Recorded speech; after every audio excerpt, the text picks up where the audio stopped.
Ladies and gentlemen, this podcast, truly one of the most unusual ever recorded, contains dribble, slang, and frank discussion of subject matter which under no circumstances should be heard by small children, persons with a heart condition, or anyone who is upset easily. If you are such a person, or if you're the parent of a very small child in the room, we urge you to switch off your streaming device now.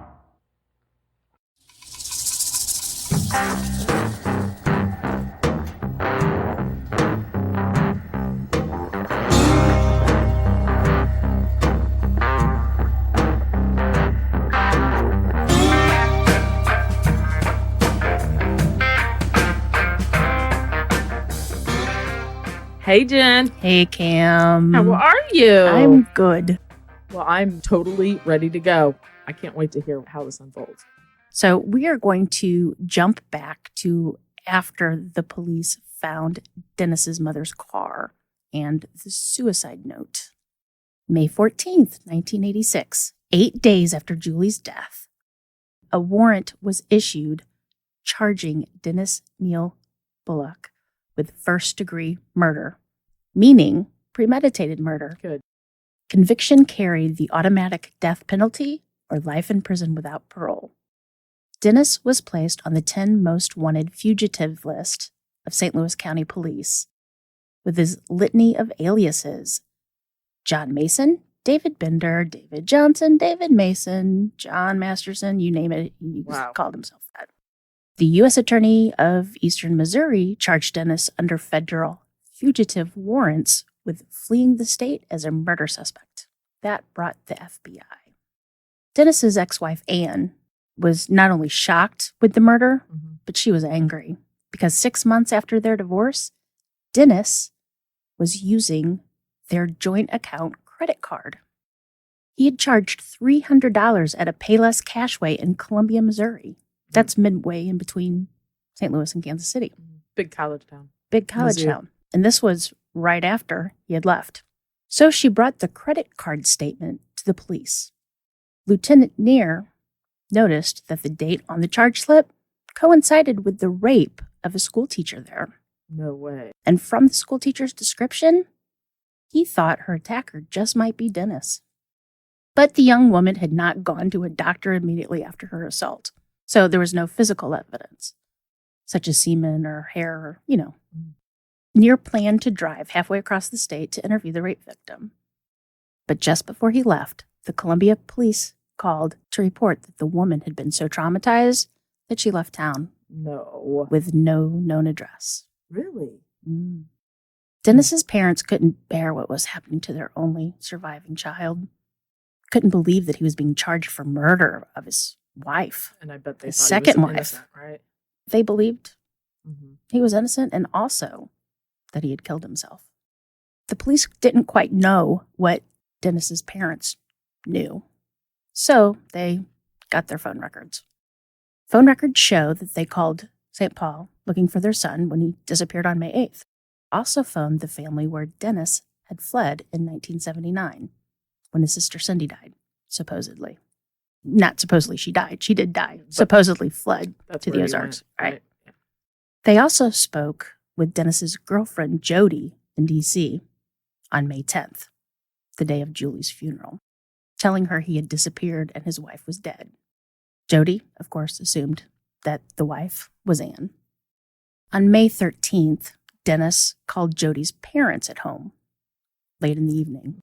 Her sister answered. Dennis said he was John Masterson of Price Waterhouse, and he had dated Jody under the name of John Mason while he was in Washington, D.C. And I'm trying to find her now, Dennis added. Well, sister was a little scared because she knew what was going on. Oh, good. She called the police here in St. Louis, and the St. Louis police contacted the FBI. The next day, May 14th, Dennis called Jody in her Washington, D.C. office. Dennis was upset, but still rational. He said he was having blackout spells, and he kept repeating, "I didn't do it. I've been set up. I can't come back home until I can find out who did it." Jody kept asking where he was, and Dennis is like, I can't tell you. But I just need to get out of the country. What kind of extradition agreement does the U.S. have with Canada?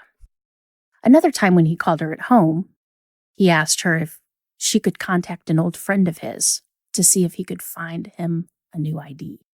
Usually, Dennis kept their conversations short, and he called Jody a lot. In fact, so short that he would have little notes About their conversation? what he wanted to say, so he would hurry up. He would He's chat almost them like- off as he goes so he could hang up. But also, he was still planning to marry Jody, even while he was on the run. Mm-hmm. He promised her he would always be open and honest with her. Mm-hmm. But in the meantime, he'd tell her he'd never slept with Julie at all. Mm-mm. Never slept with Julie. Well, the good part is if they get married and she goes with them, then that's their honeymoon too. Exactly. And she would have that where the wife can't talk on the stand. Marital privilege. Yeah. Also, since Dennis was calling Jody so much, FBI put a tracer on her phone. Good. Well, she called the police, right? Yeah, she called Okay. the police to tell him that he had been calling her. Because she's smart. She's a hero. Thank you, Jody. So, Jody was so scared of Dennis that she moved out of her place. Yeah, good. And she moved in with a friend. Dennis had a set of her house keys, so Mm. she did a good thing. When Dennis went on the lam, he dyed his hair, eyebrows, and beard a dark brown, and then he headed to California. There, he befriended a woman named Rose. Now, she was a free spirit kind of gal, little hippie girl. kind of an aging surfer type girl. Mm-hmm. She slept in her tent during the day along the California coast. That'd be hippie. Yeah, and then she worked the graveyard shift as a waitress in chain restaurants during the evening, overnights. He told her his name was Jonathan Dennis, but his friends just called him Dennis. Sorry, but that's He's funny. good. He's good. He's good at remembering them names. And you know what? He was needing a campsite too. He said he had been hitchhiking, but Rose ain't no dummy. She noticed that the bus had just dropped him off at the campground. Well, he had to hitchhike from the bus to Mhm. her. And the only food he had in his 90-pound backpack was canned tuna. And he didn't have a can opener. She just knew he was kind of lying. So Rose and Dennis shared a campsite. He would pay for the expenses and then sleep in her tent during the night while she was working. And then he would leave and she would sleep during the day. I got you. Dennis, or Jonathan, as he is now. Jonathan Dennis, but you can just call me Dennis. Just Dennis. He told Rose that he had came to California after a rough divorce. Yeah, Makes yeah. sense. Yeah. That's really not a lie. Mm-mm. Things are rough. Mm-hmm. He had caught his wife cheating twice. Oh. First time, she'd come home reeking of sex. Ugh. He said he'd Yes. wanted to strangle her, but he forgave her. Oh. The second time, he caught her with her lover. He said he felt so stupid because I put all of my property in joint names. Now I really Not want to quite, kill buddy. my ex-wife. Oh, unbelievable. Dennis also discussed sexual bondage. And when he asked Rose what she thought about it, she just said, "It's sick." Then Rose saw that he had a roll of tape and rope in his backpack. And she said, "Why do you need that, Jonathan?" Mm-mm. Because she always called him Jonathan. He smiled creepily and he said, "You never know when you may need things like this." Yep, that's creepy. Rose thought Dennis was trying to intimidate her, but she wasn't worried at all because she thought Jonathan was a pussy. Her words. I love guess. Rose. I think I want to be Rose's friend. Oh, she must be a tough cookie. To sleep in a tent, In California, even if it's during the day, it's still creepy. it's loud. It has to be Mm. loud. By June 20th, Rose was sick of Dennis/Jonathan. He was drinking Jack Daniels all the time, getting drunk and acting crazy. And Stress. he was completely always reading newspapers, and he had bought a TV that he was constantly watching. Oh, okay. She kicked him out. She made him leave. Good. That'd scare me, though. I'd be afraid. It's not like he doesn't know where you live. No, Security yeah, of a but- tent's not too great, I'm going to say. No, but I don't think he was that interested in her. Yeah. But whatever. On July 3rd, Dennis called Jody again in D.C. This time he said he was running out of money. Jody said, "Okay, just give me your number and I'll call you back." And he fell for that. Mhm. I hope. Yep. Yay. She did call him back, but after calling the FBI and letting them know so they could trace the call. Mhm. On July 4th, 1986, a Santa Cruz police officer got a call over his radio that he was to go to the corner of Ocean Street and Sokol. Subject is on phone in an outdoor booth. He's wanted by the FBI for homicide out of St. Louis. Within minutes, Dennis was under arrest. Yay. Boy. So while Dennis was in California, the police put together how they thought Dennis had murdered Julie. This is what I want to hear. A house painter by the name of Gary had come forward after seeing Dennis's picture in the news. And Gary had picked up a hitchhiker looking like Dennis on May 6th at 5:15 a.m., Oh. about a mile and a half from Julie's house. And that's her murder date, right? Mm-hmm. Wow. Scary. Gary told the police, I normally don't pick up hitchhikers, but I had a feeling that this one desperately needed a ride. And because even though it was really chilly outside, he was sweating profusely. Huge beads of perspiration were just running down both sides of his head. And another thing to prove everybody knows everybody in St. Louis, Gary had painted Dennis's attorney's house. No way. Yeah. So he could pick out Dennis from a lineup. They didn't have to meet because they had met. So on May 13th, a police officer went down to a ticket agent at St. Louis Lambert Airport, laid 3 photos of Dennis on the counter, and asked the agent if he had ever seen this man before. Wow. And the ticket agent said, yeah, on May 6th, there was a nervous man, disheveled with wet, matted hair and sweating, had come at about 6:30 in the morning, that morning, asking if Northwest Airlines had any seats left on its next flight to Minneapolis. No. Mm-hmm. The agent sold a one-way ticket to the man that paid cash with no luggage and called himself David Johnson. I wonder if those tickets are flagged today. Like if somebody buys a one-way ticket and they show up with no luggage, if that's like, I don't know, they're you flagged. would think, well, it might with TSA and all that kind of stuff. that's what It I might mean. be. So when the agent was brought in for a lineup, he also picked out Dennis. So remember the call that Dennis made to his boss? Hey, can you cover for me? Yeah. Dennis made that call from the Lambert Airport also. No.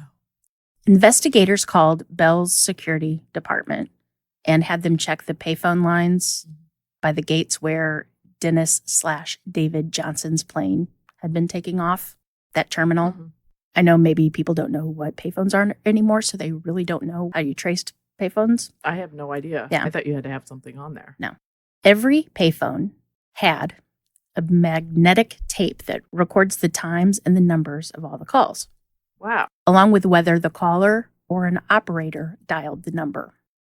I had And no the idea. tapes are permanently stored at Southwestern Bell. I learned something new. I don't know if they're at Southwestern Bell any longer since there is no Southwestern Bell. It's AT&T.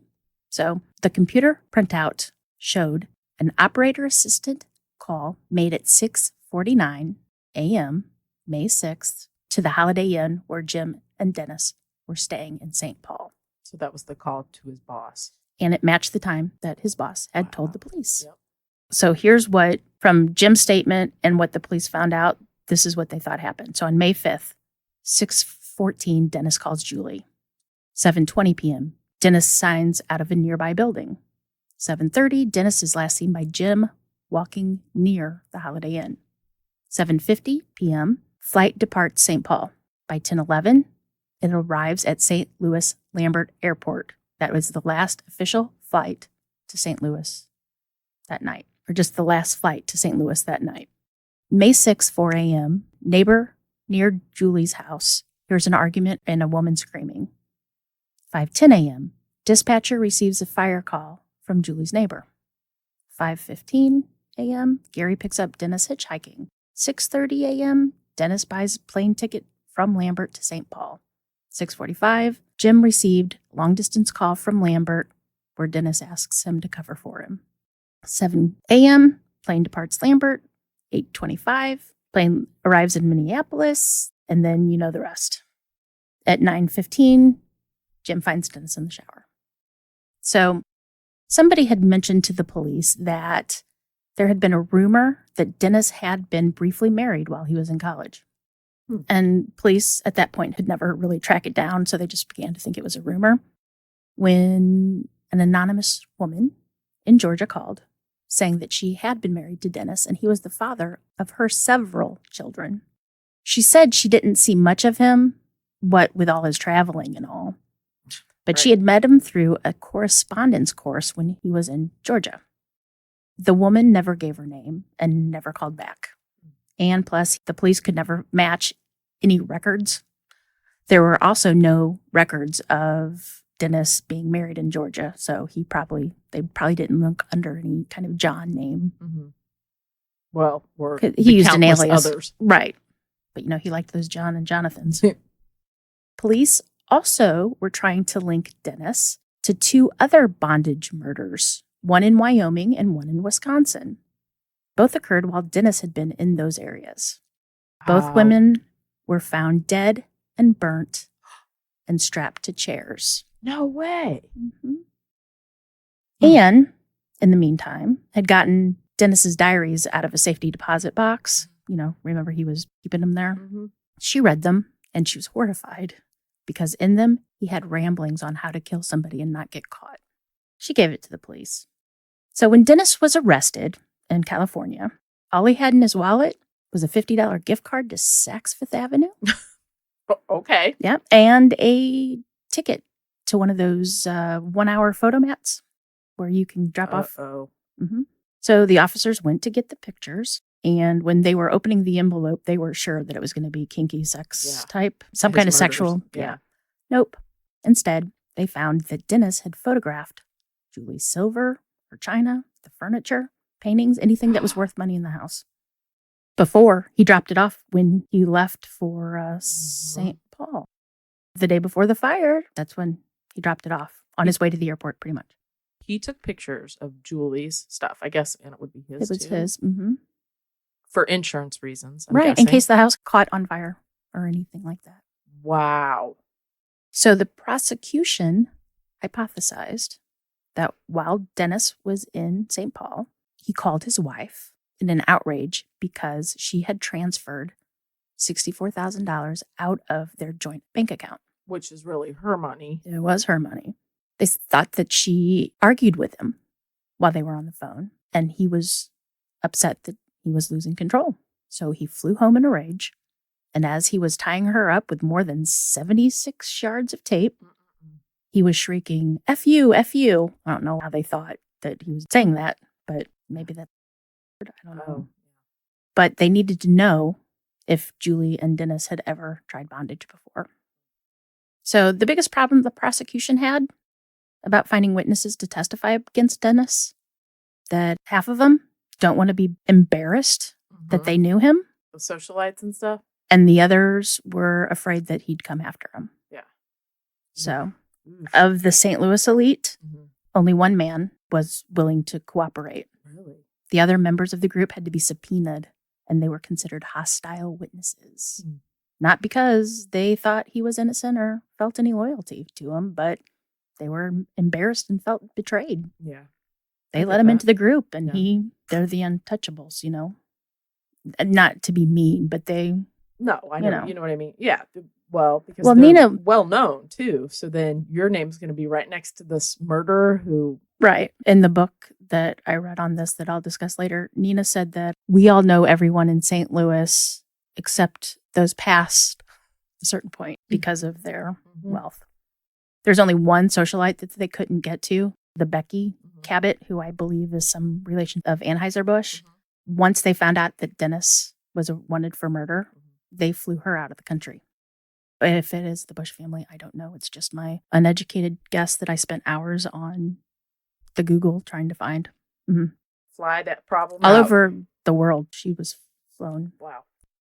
The elite were promised by the prosecution that when they testified, they wouldn't have to be asked their names or their occupations. When you go up to the stand, state your name, state your occupation. And that's almost unheard of. Really Actually, is. the only time I believe is when you're under the witness protection program. I think that's the only time you don't have to say who you are. Everybody was okay with that. But when they got on the stand later, the defense attorney not only called the one man by his name during the question, but he also asked how you pronounced his first name. So and then repeated the whole name. Like, so how do you pronounce your first name? And what was his first name? Like Thomas? Well, in the book it said Luke. So I don't know who he is. Couldn't find it because all of these, trials I were. was just wondering if it was like Right. something simple because that's kind of a conniving little. Well, and then he also, all the women socialites, he would use their first names when he questioned them.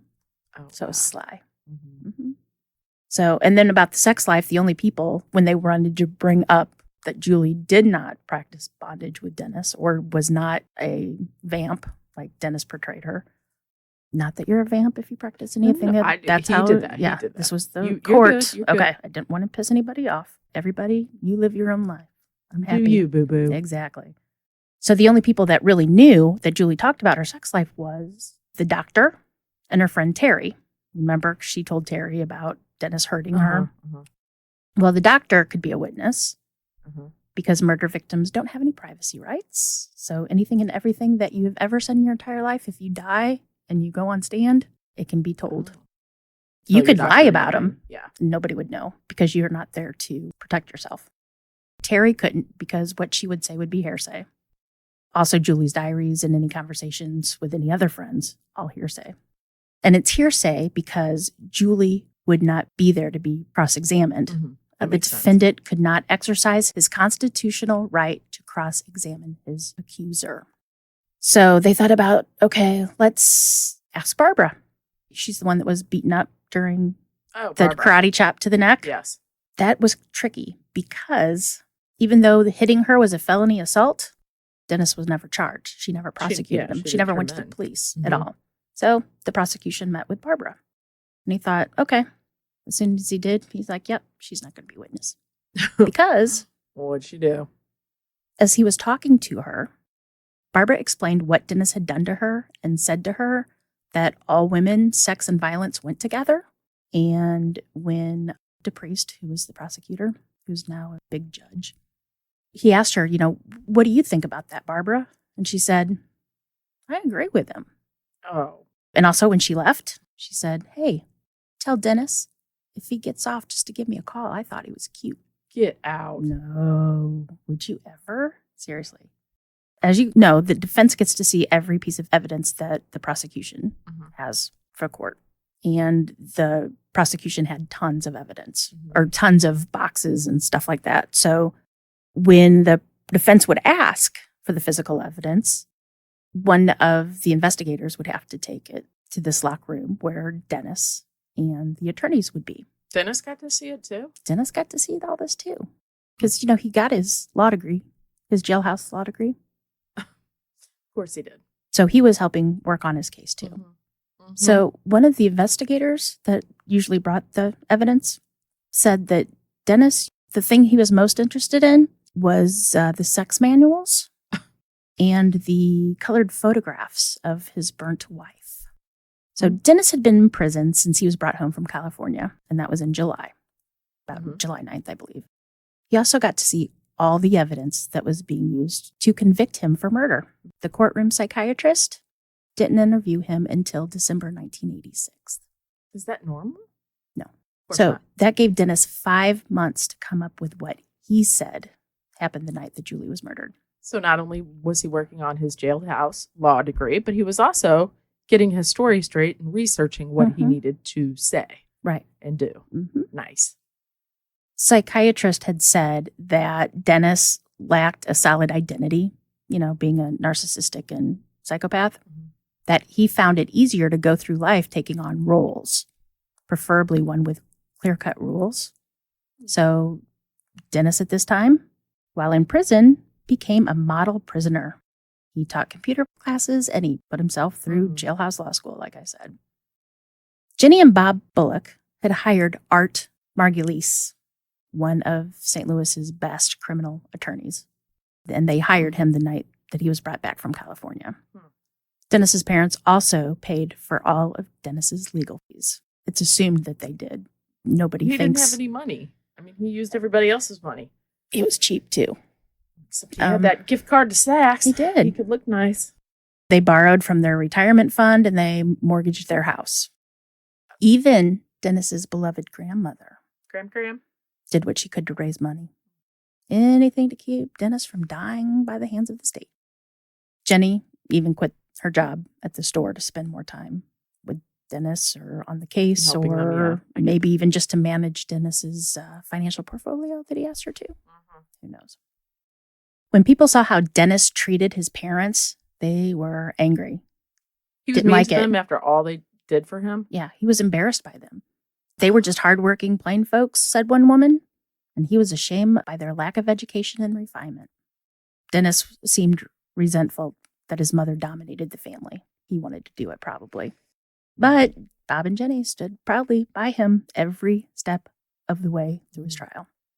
So the state of Missouri versus Dennis Bullock started on May 26, 1987.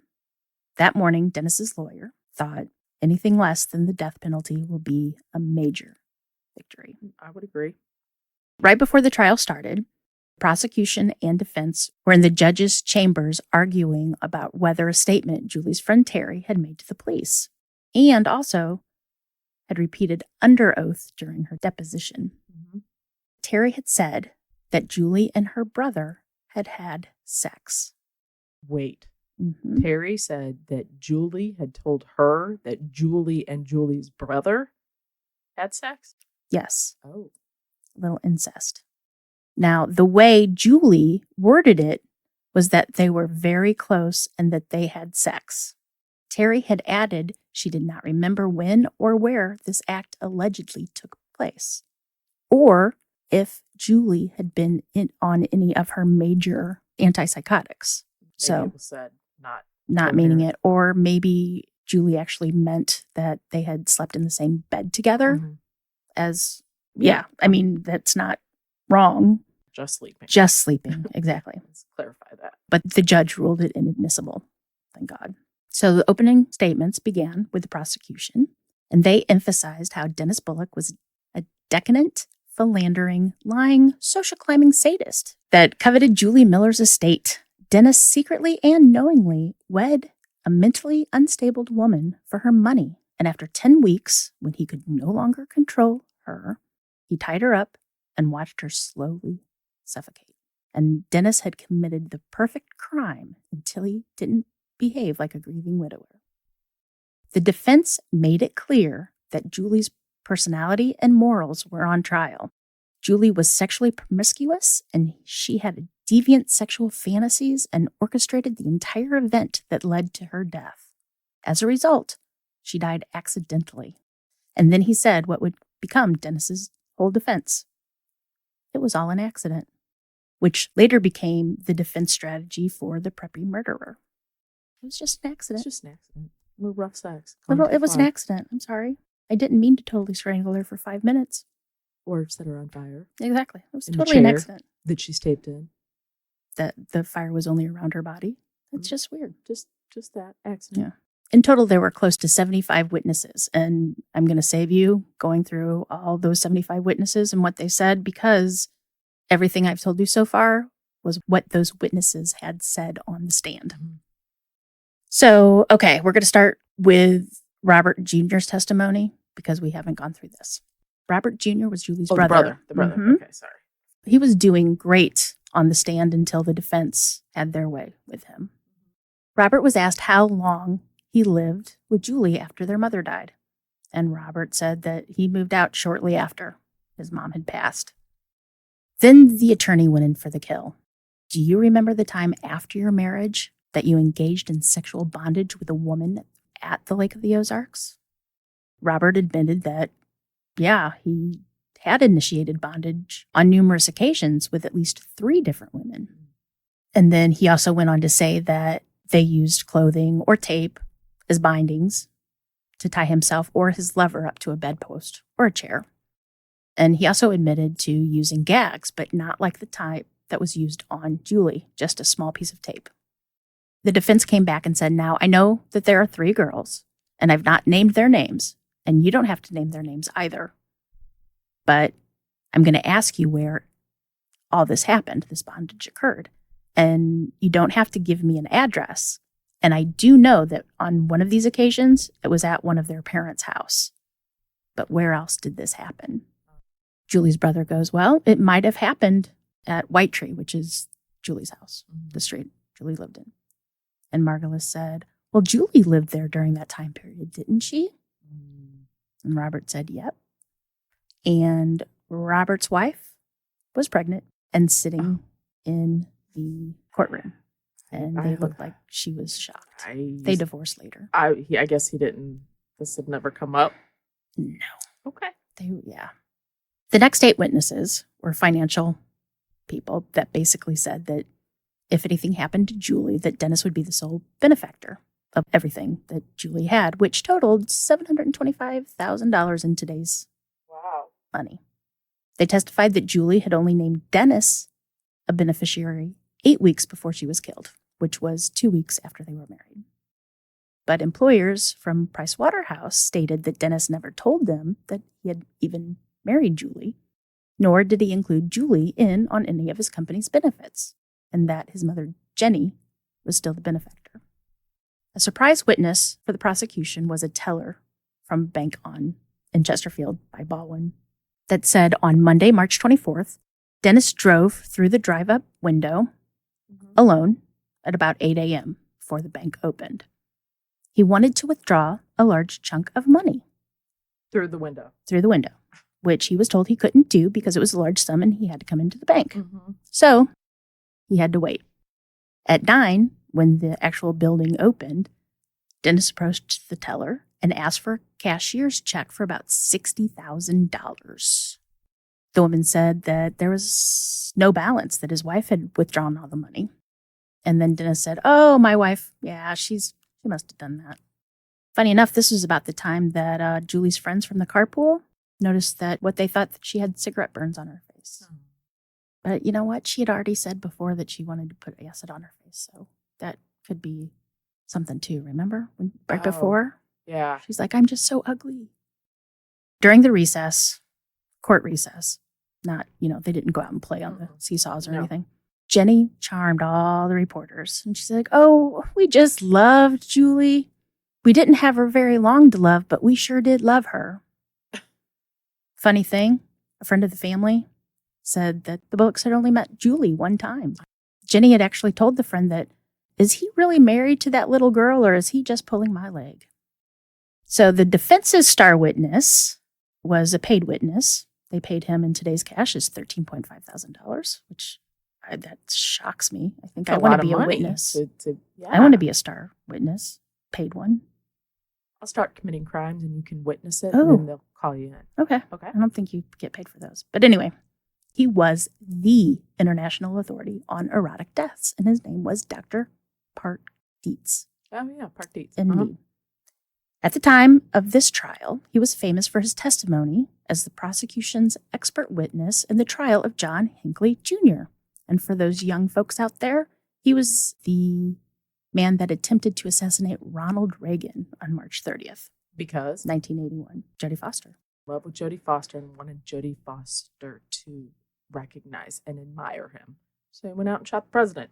Well, that's going to get you. Oh, but it's going to get you a lot of attention. But since this trial, he's gone on to do a lot of other. He'd probably charge more now than 13.5. So let's see if you know who else he's been a star witness for or consulted for. Joel Rifkin. Yep. Arthur Shawcross. That would be Rochester, New York.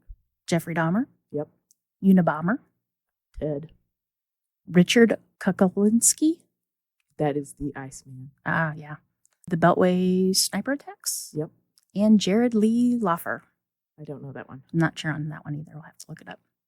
Dietz was a consultant to the FBI's Behavioral Sciences Unit, the National Center for the Analysis of Violent Crimes. That's a lot to put on a It sure is. business card.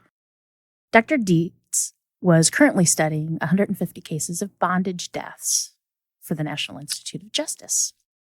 That included, he said, determining whether a death was suicide, homicide, or an accident. So the defense asked if there was any risks to tying someone up. And yes, of course, there is. In addition to bruises and cuts, the major risk is death. 250 people die a year, but that number is skewed due to family members who clean up the scene because they don't want their loved ones seen that way. The defense asked if Julie's death could have been an accident. The answer was yes for 3 reasons, and I'm going to read you those now. Yeah. Number 1, it was neat. There is some design to it, or that it is not slapped together, because it's the visual image that's what matters to them, usually.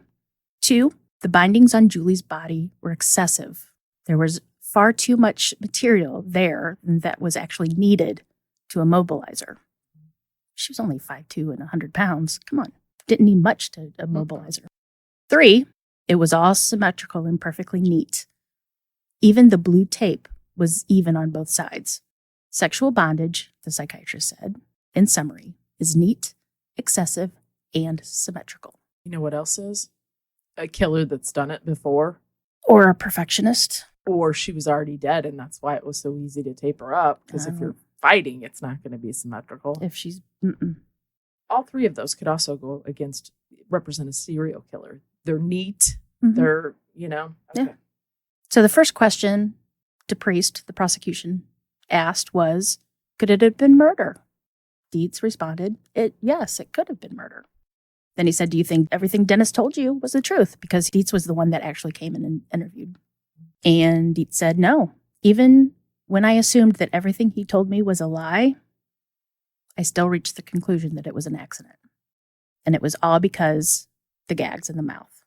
It's such an unacceptable way to die because most killers don't want to put gags in the mouth, afraid of people biting them. Then it was asked, do you know of any cases where the spouses have engaged in this and the death has occurred? And he said, well, there's only one that I can think of. And he said that it was a woman tied up a man, phone rang, and the man suffocated. She went to answer the phone. But that was the only case that he knew. And Julie was the first reported case in America of a wife dying in bondage. Normally it's the man. When Dennis took the stand, he was there for the entire day. And I'm just going to go over a few interesting points that he said happened. So Dennis decided that he was going to break it off with Jody, but he wanted to do it face to face. And he just didn't know when, but he was going to do it. And when he arrived at St. Paul, he was looking through his planner and he saw that Jody was going to be in St. Louis while he was in Minneapolis. After he just left St. Louis. Exactly. Who'd have thunk it? Should have checked that date planner sooner. So he decided he was going to fly back to St. Louis just to break up with her. Right. That night. And he used an alias because Julie would check his flight schedule when he was supposed to be somewhere and she knew he was there. Yeah. So when he got into St. Louis, he couldn't find Jody at all. They didn't have cell phones, and he called around to all the hotels that he thought she'd stay in. But he couldn't find her, and he had nowhere to go, so he went home, which, of course, thrilled Julie. So she opened champagne, and they got drunk and started getting intimate. And then Julie wanted to be bound up snugly in her tape because the bondage was part of the marriage package. It was a deal they made when they got married. And that night, it was only the 3rd time that they had ever participated. Dennis testified, I remember when she introduced me to it. She made the statement, now that you're part of the family, I want to show you something. Margulies asked the client, what was that remark again? He said something like, now that you're part of the family or now that you're in the family? Dennis said that he was so drunk. And after Julie had been taped up, he started to get really dizzy. He got the spins. He was getting nauseated, so he had to run to the bathroom and he started to throw up. He says he was there for maybe 5 or more minutes, but it seems like forever when you're sick, doesn't it? When he felt better, he said he returned to his wife. And she was laying there, so he shook her, and she didn't wake up. Dennis did not try to unwrap the tape, thinking there was no time for that. There's no time. Nor did he try to cut away the tape. It occurred to him to call 911, but he didn't think there was time for that either, because he tried to take her pulse, and he thought she was dead. And he started throwing a tantrum and pounding on the floor, saying, oh, God.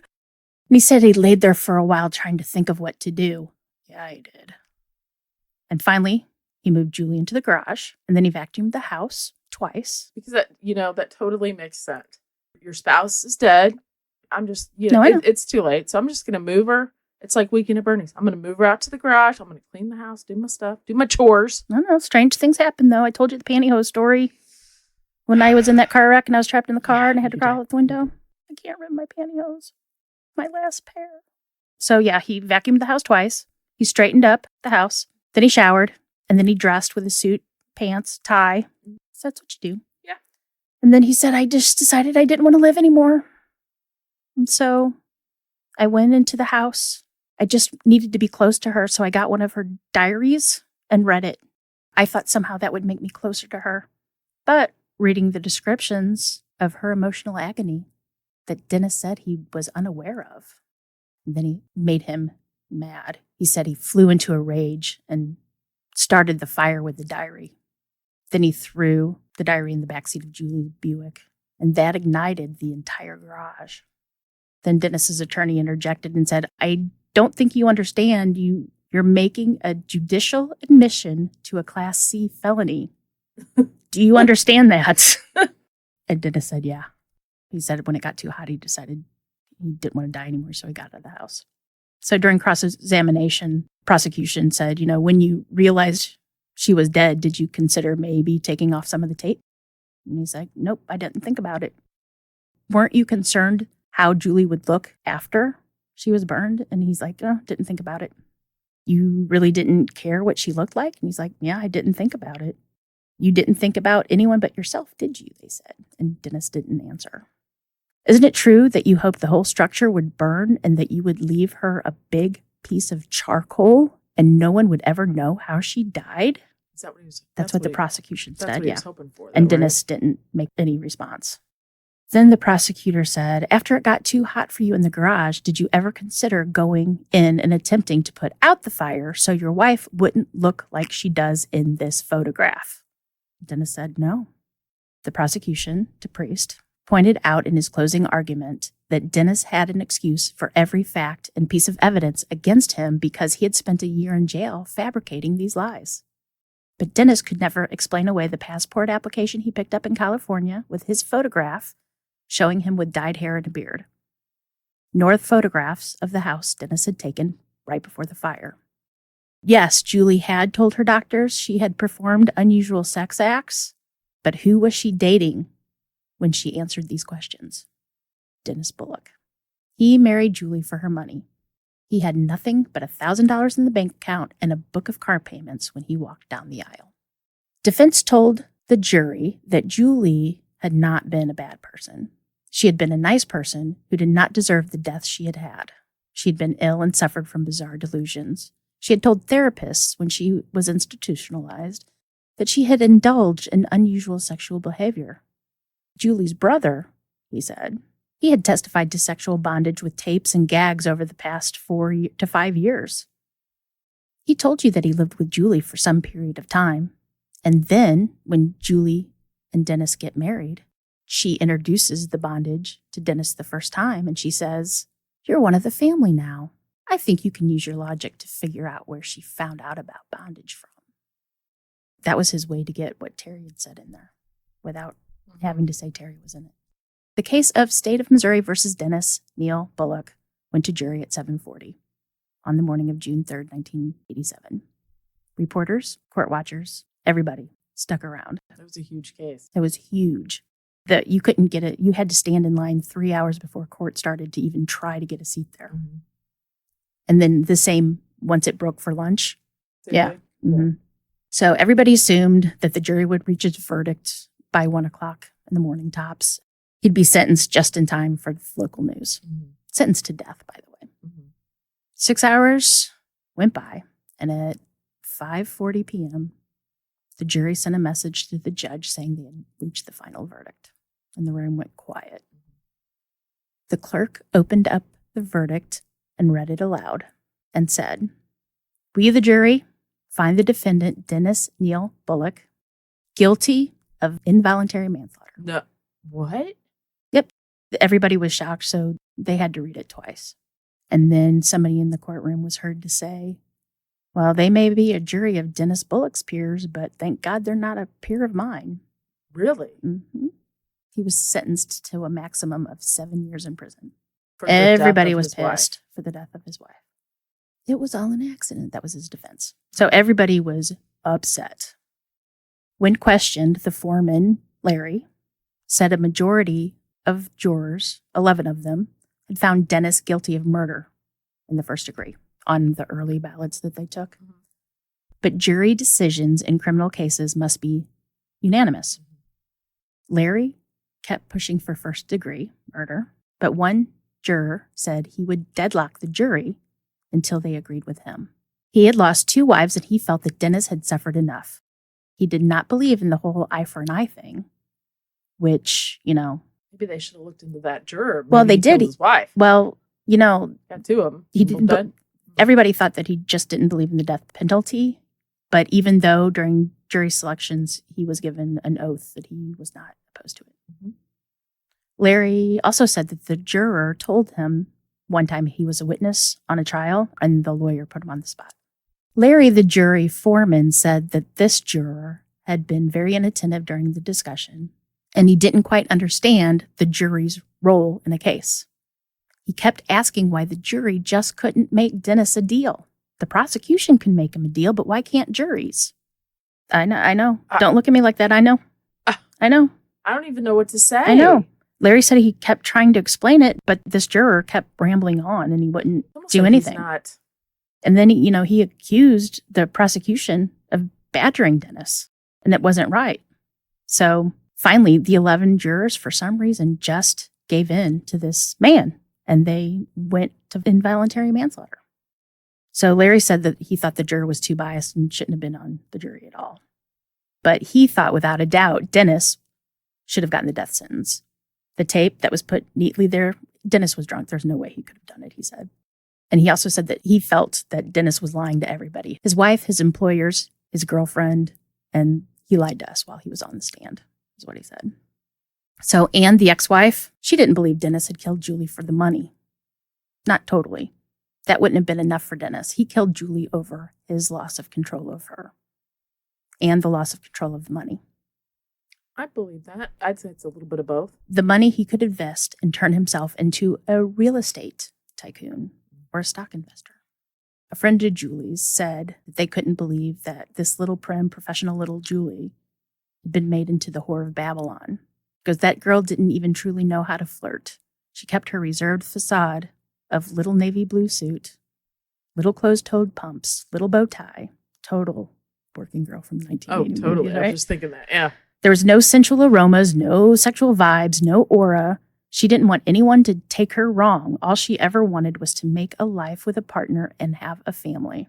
Her goals were good, red-blooded American goals. The public was pissed and was outraged about the That's verdict. nothing. Mm-mm. 7 years? Nope. And he did it. Everybody knew he did it. Well, he admitted he did it, right? Well, he admitted he set fire, Yeah. but he said it was an accident. Dennis started getting death threats, and actually the prosecuting attorney stopped opening his mail because he was getting so many hate letters. So about a month or so later, DePriest, the prosecutor, ran into that juror, the holdout, and he said, "Hey, how come you didn't put all that evidence I read about in the Post-Dispatch? Why didn't you put that in the trial?" He said, "I'd have voted for murder if you'd have put that."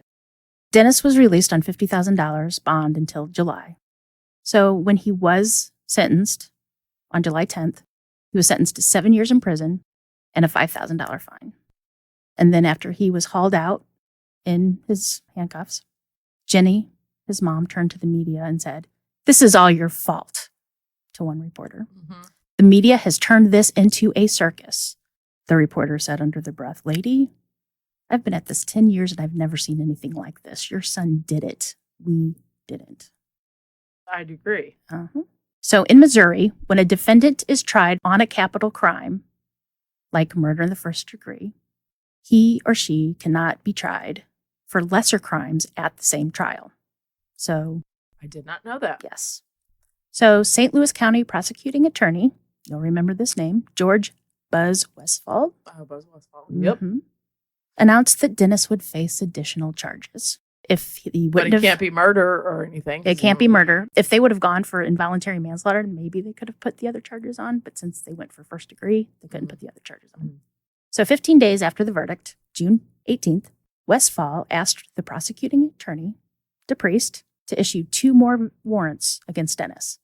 He was charged with tampering with evidence, which was burning Julie's diary and other stuff, and also charged with armed criminal action, which was using a weapon to commit a felony. In this case, it would have been the tape that suffocated Julie. Mm-hmm. So on the 25th, the St. Louis County Grand Jury indicted Dennis on these charges. Good. I hope they give him the death penalty for those charges, but I bet they don't.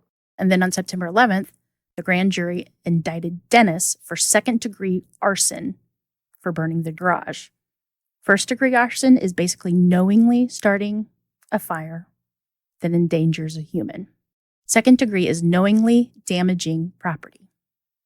Yeah, he didn't knowingly hurt anyone because she was already dead. Mm-hmm. So Dennis was rearrested on June 18th because of the indictment, and his bond was set at $300,000, which the Bullocks couldn't raise the funds for. So Dennis had to keep his little white butt in jail. Good. So Dennis's attorney said, you know what, I think Westfall is being vindictive. And also the president of the American Civil Liberties Union of Eastern Missouri said the new charges raised the specter of double jeopardy, which is trying the defendant twice for the same crime. And that's prohibited by your Fifth Amendment. So also, under the statute of providing that a criminal cannot profit from his or her crimes, Westfall froze Dennis's inheritance from Julie's estates. Investigators seized $75,000 in cash, $50,000 in jewelry, and this was all in 86 money. Mm-hmm. Insurance companies sued Dennis so they wouldn't have to pay her death benefits. And Julie's brother sued Dennis for the return of his sister's property, which I don't think he ever got. Dennis's trial for arson and tampering with evidence and possibly armed criminal action was scheduled to be sometime in July 1988. And they moved the trial to Cape Girardeau, which is about 200 miles south of St. Louis, because they wanted to escape, because it was a very well-known case. Mm-hmm. Dennis was well-known. So that trial, the jury found him guilty as charged. He was guilty of tampering with evidence and second-degree arson in the fire he set on May 6, 1986, to cover up the killing of his wife.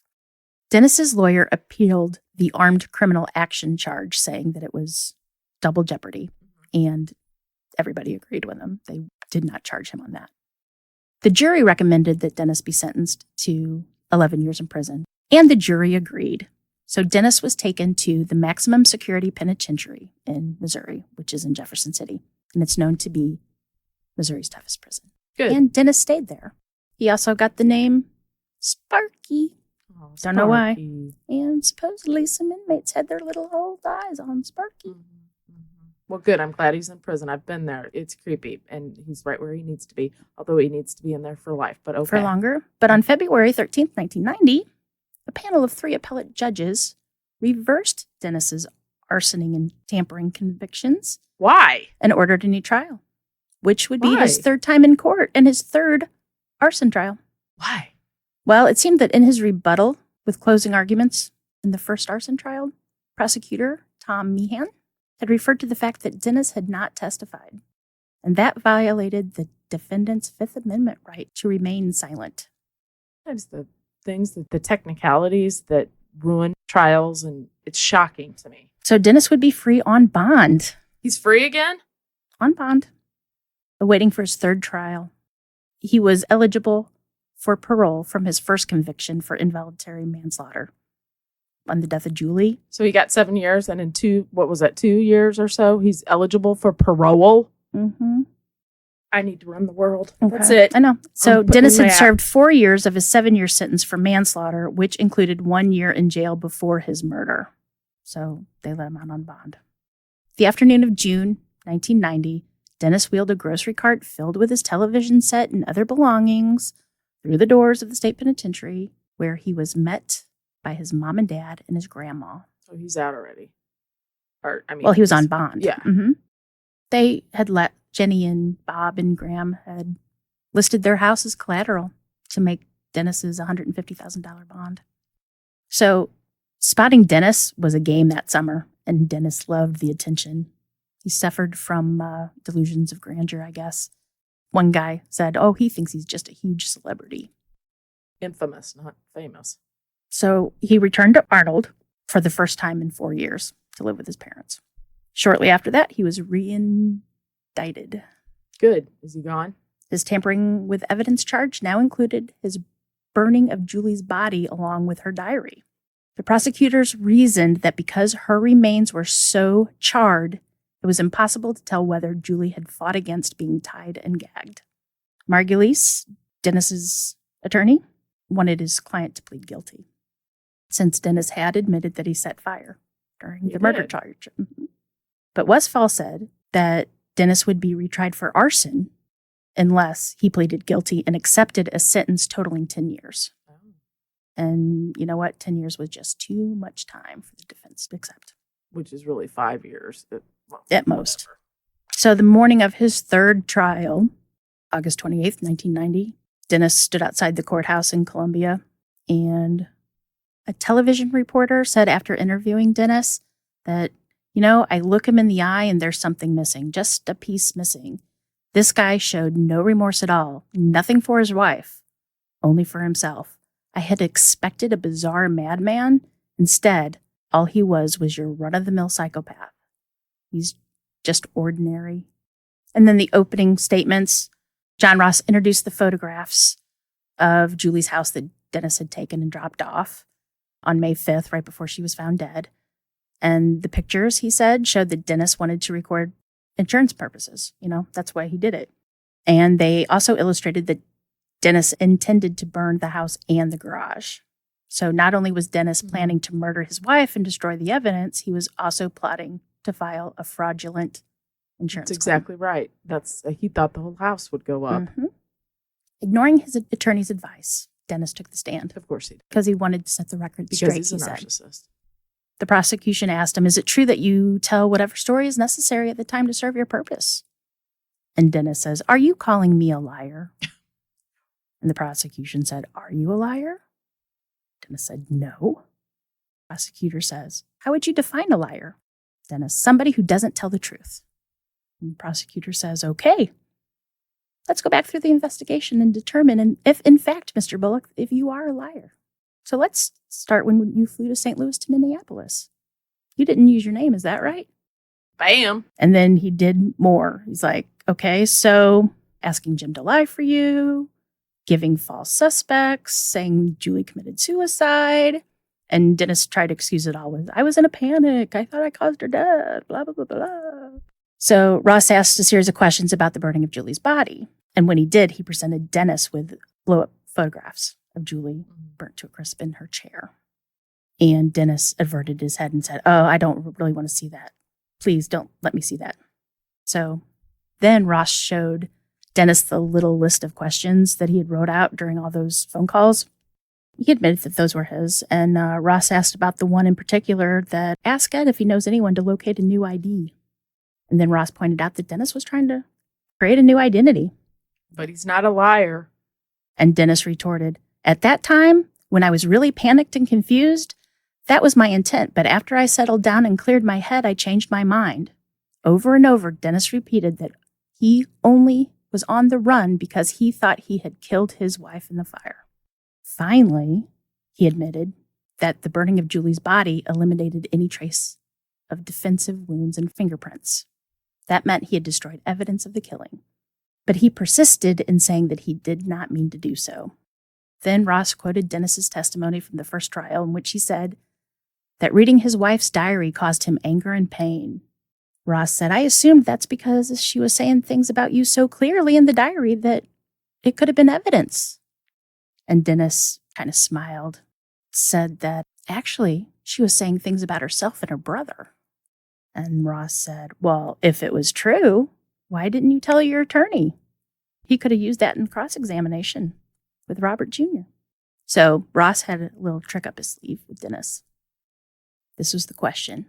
Dennis, why, during your first trial, did you order 7 color photographs of your wife still strapped in her rocking chair, lying on the morgue table before the autopsy began? And that was in addition to demanding multiple copies of other pictures of Julie's charred remains. Margulies never requested them. What bizarre purpose did you have in mind, especially now when you can't bear to look at the pictures? And then when Ross brought out the photographs of Julie after the fire and flashed them just right in front of Dennis's face, Dennis protested and said he didn't want to look at them and turn his head. And he said, You've seen these several times already. Why does it bother you now? Dennis didn't respond. He was furious. And later, Ross said, I thought he was going to hit me. So it only took the jury 90 minutes to find him guilty on all counts. Thank you. They recommended the maximum sentence of 7 years on the arson charge and 5 years on tampering with evidence. Not enough. Total of 12 years in prison. So, which with overcrowding meant Dennis, who was currently out on parole, would have to go back, spend another 4 or 5 years in prison before becoming eligible for parole again, sometime within 1995-98. Not enough time. Mm-mm. So, of course, Dennis blamed his attorney, the one that had saved his life. Everybody else's fault. Mm-hmm. Always. Mm-hmm. The jury foreman told reporters that Dennis's biggest mistake was that he testified. And then when they interviewed Dennis's attorney, he was embarrassed. And he said, never before have I had a client so out of control in what he said and how he acted. Classic. So while awaiting, he was still out. He hadn't had to go to prison yet. He was awaiting his October 9th sentencing. He took a job making real estate referrals by phone. He also began dating a woman in her early 30s who had an affluent father. Didn't see that coming. She was said to be pretty cute, too. So in addition to dating, Dennis regularly attended church in Arnold, where one fellow parishioner said he's heavy into the Bible, going to Bible classes and everything. Some members are behind him, some are upset. Dennis shows no remorse what he did to his wife. He had no remorse for his parents who have ruined themselves financially over him. He shows none of the emotions most people would show. Dennis was then sentenced on October 9th to 5 years for tampering and 7 years for arson, running concurrently for a total of 12 years. However, the judge allowed Dennis to remain out on his $150,000 bond, depending his appeal for a new trial. Are you kidding me? No. Hello, this is why it's so long. Dennis was sent back to jail in 1992 to serve out a 7-year sentence. But the Missouri Court of Appeals accelerated his release, saying all of his sentences should have been served concurrently. So they moved up his release date and then added time for good behavior, and Dennis was released on January of 1993. That's incredible. Mm-hmm. So, one Sunday night in June 1996, a woman and her friend returned home to her apartment in Columbia, Illinois. They had found a man inside the apartment. She called the police. The man who was in her apartment without her permission was Dennis Bullock, an ex-boyfriend and ex-convict. They took him away, and she was going to prosecute him, but then dropped the prosecution. The woman dropped the charges and moved away because she told the police that she was afraid of him. Yeah. But while there was no charges, he was still on parole. So he was put on house arrest and had to wear an ankle bracelet. Everybody has their own different theories on what happened. One police officer thinks Dennis's all known acts of violence were all against women in bed and during sex, and he thinks taping and gagging a woman until she was totally under his control was his turn on. And while Dennis testified that Julie had tied him up, no one other partner had actually said that Dennis had ever been bound. They think that him tying somebody else up was his big kink. And with time, Dennis needed more and more perversions to get aroused, and thought that maybe while Julie was dying, he was pleasuring himself. And the struggles and the muffled yelling probably heightened his pleasure. Because it was clearly there's no way Dennis could ever have any kind of sex with Julie when she was bound like that and in that chair. So he did it. I know he did it. Oh, I think he did. I mean, I guess it could have been an accident, but I think it was planned. Why would he fly home? He got mad and flew home. I think he killed her first and then thought, okay, great. How am I going to make this look like an accident? Well, okay. I don't know, but if she took the money out, or he found out she took the money out on the end of March, so he had an entire month to think about it. I think she told him on the phone that she was going to divorce him, and he got mad, and he had been planning it all along, and he thought, well, shit, I better go now. He probably called her. She was telling him she was going to get a divorce. He didn't deposit that check. Mm-hmm. She took all of his clothes out, and she said, I already took your shit out of the house, and you've got to leave. Mm-hmm. And he's like, I got to do this now.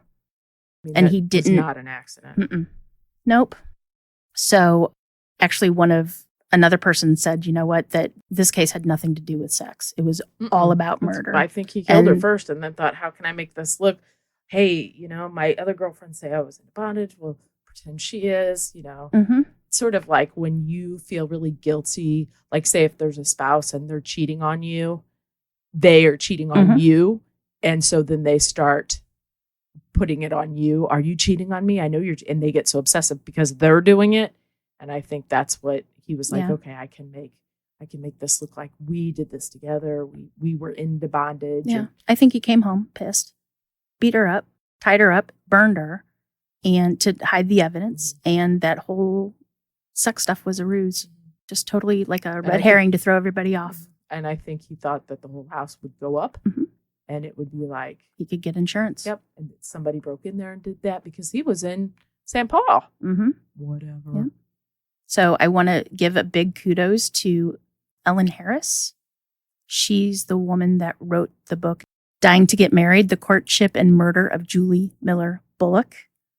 There are no transcripts available of the court documents. And I don't know if it's under wraps because of the socialite. I don't know what's going on. I couldn't find it. But Ellen sat at the trial the entire time. And she wrote the book on that. So all the information I got, well, not all, because I did get it a lot from the St. Louis Post-Dispatch newspapers. But there's a lot of information, like of the court proceedings that weren't in the newspapers that I had to get out of Ellen's book. So big thank you to her. If you want to read it, it's available at Amazon. I know it's available on Kindle. It's still in print. Go read it. It's fascinating. There's more to it, believe it or not. Yeah. But yeah, Ellen used to be a TV producer where she won Emmy Awards. Pretty fascinating. She now works at WashU as an instructor for African American Studies. Yeah, so that's it. Sorry it took so long. That was fascinating, Jen. Good Amazing, work. huh? Lots of legwork on that one. I'm tired. I'm sorry, Nico. Sorry, Nico. We love you, Nico. Poor Nico. We want to thank Nico. He put up with some crap that he normally does with us, but he really knocked it out of the ballpark for us. So he is excellent and so accommodating. So if you need an editor or music or anything, check him out. Believe me, we are going to canonize him. We feel he is a saint. Really? He really is. He's awesome. Check him out at wetalkofdreams.com. Love you, All Nico. right, Jen. So remember, lock your doors. And keep passing by those open windows. Bye-bye. Love you.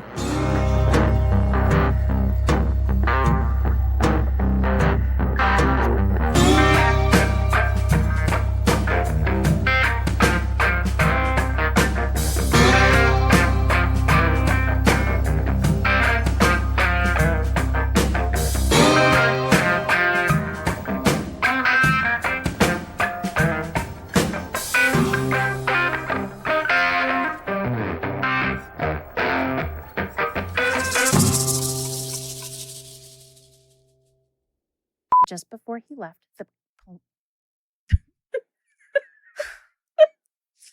You're probably thinking about what you need to do like 3 hours from now, so you're not, your nails look good though.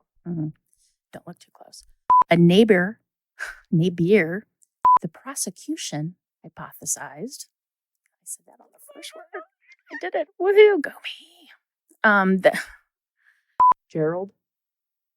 Jared. Okay. He went to Jared. Okay. Yeah. So. Oh, wait, is that Jared from Subway? I bet it is. I don't think so. Wait, what's his name? Jared Lee. Okay, keep going. No, that's Jared. Yeah. Hold on, honey. See, that was a leather mask that, you zip up. Can you breathe through those?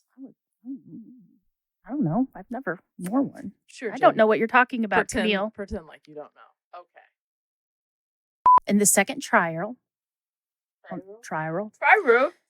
Julie's jewelry and her juror and